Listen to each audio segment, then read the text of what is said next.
ಅತ್ಯಾಚಾರಿಗಳ ವಿರುದ್ಧ ಪ್ರತಿಭಟನೆ. ಕೆಲವು ದಿನಗಳ ಮುಂಚೆ ಹಾಸನ ಪೆನ್ಷನ್ ಹೊಲದಲ್ಲಿ ಅತ್ಯಾಚಾರ ನಡೆದಿದ್ದು ಬೆಳಕಿಗೆ ಬಂದಿದ್ದು, ಹಾಸನ ನಗರದಂಥ ಮುಸ್ಲಿಂ ಸಂಘಟನೆಗಳ ಪರವಾಗಿ ಪ್ರತಿಭಟನೆ ಹಮ್ಮಿಕೊಳ್ಳಲಾಗಿತ್ತು. ಹೇಮಾವತಿ ಪ್ರತಿಮೆ ಬಳಿಯಿಂದ ಹೊರಟ ಪ್ರತಿಭಟನಾಕಾರರು ಎನ್ಆರ್ ಸರ್ಕಲ್ ಮುಖಾಂತರವಾಗಿ ಜಿಲ್ಲಾಧಿಕಾರಿಗಳ ಕಚೇರಿ ತಲುಪಿ ಮನವಿ ಸಲ್ಲಿಸಿದರು.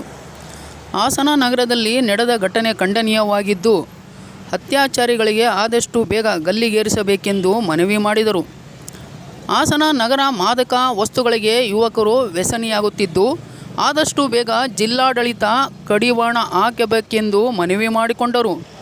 ಈ ಸಂದರ್ಭದಲ್ಲಿ ಹಾಸನದ ಎಲ್ಲ ಧರ್ಮಗುರುಗಳು, ನಗರಸಭಾ ಸದಸ್ಯರುಗಳು, ಸಮಾಜ ಸೇವಕರು, ಮುಸ್ಲಿಂ ಮುಖಂಡರುಗಳು ಹಾಗೂ ಮುಂತಾದವರು ಉಪಸ್ಥಿತರಿದ್ದರು. News bureau, Mohammed Juned, Haasan.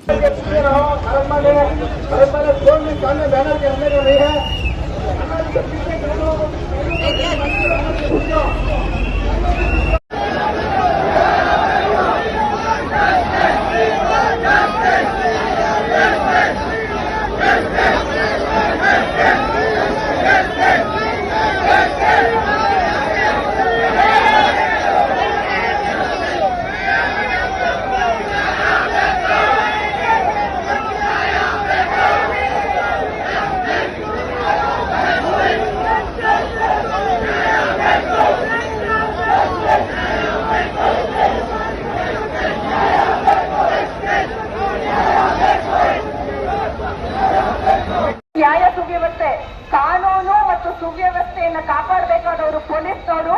ಬರೀ ಕಾನೂನಿಗೆ ಅಪರಾಧ ಆದ ನಂತರ ಒಪ್ಪಿಸೋದಲ್ಲ, ಸುವ್ಯವಸ್ಥೆಯನ್ನು ಕಾಪಾಡಬೇಕಾಗಿರೋದು ಅವರ ಜವಾಬ್ದಾರಿ.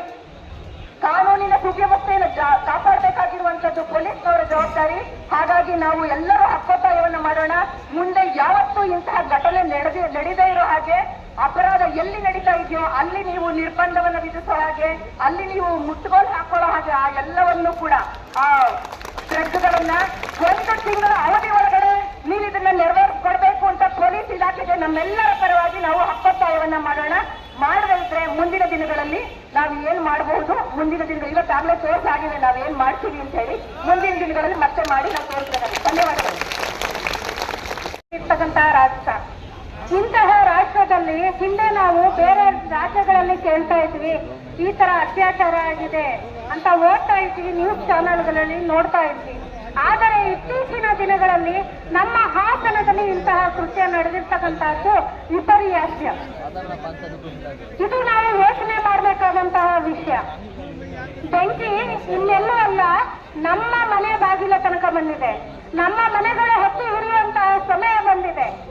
ಈಗಲೂ ಕೂಡ ನಾವು ಎಚ್ಚೆತ್ತುಕೊಳ್ಳಿಲ್ಲ ಅಂದ್ರೆ ಇದು ನಮ್ಮ ದಡ್ಡತನ ಆಗಿರುತ್ತೆ. ಭಾರತದ ಸಂಸ್ಕೃತಿಯಲ್ಲಿ ಹೇಳಲಾಗಿದೆ, ಯತ್ರ ನಾರ್ಯಸ್ತು ಪೂಜ್ಯಂತೆ ರಮಂತೆ ತತ್ರ ದೈವತಃ.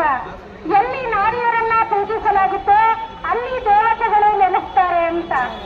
ಆದರೆ ಇವತ್ತಿನ ದಿನಗಳಲ್ಲಿ ಆ ನಾರಿಯರಿಗೆ ಪೂಜೆ ಬಿಡಿ, ಅವಳಿಗೆ ಸಲ್ಲಬೇಕಾದಂತಹ ಸ್ಥಾನಮಾನಗಳು ಸಂತ ಇಲ್ಲ. ಇವತ್ತಿನ ದಿನಗಳಲ್ಲಿ ಮಹಿಳೆಯರು ಇಷ್ಟೊಂದು ಅತ್ಯಾಚಾರಕ್ಕೆ ಒಳಗಾಗ್ತಾ ಇದ್ದಾರೆ ಅಂತೆ. ಅದಕ್ಕೆ ಕಾರಣ ನಮ್ಮ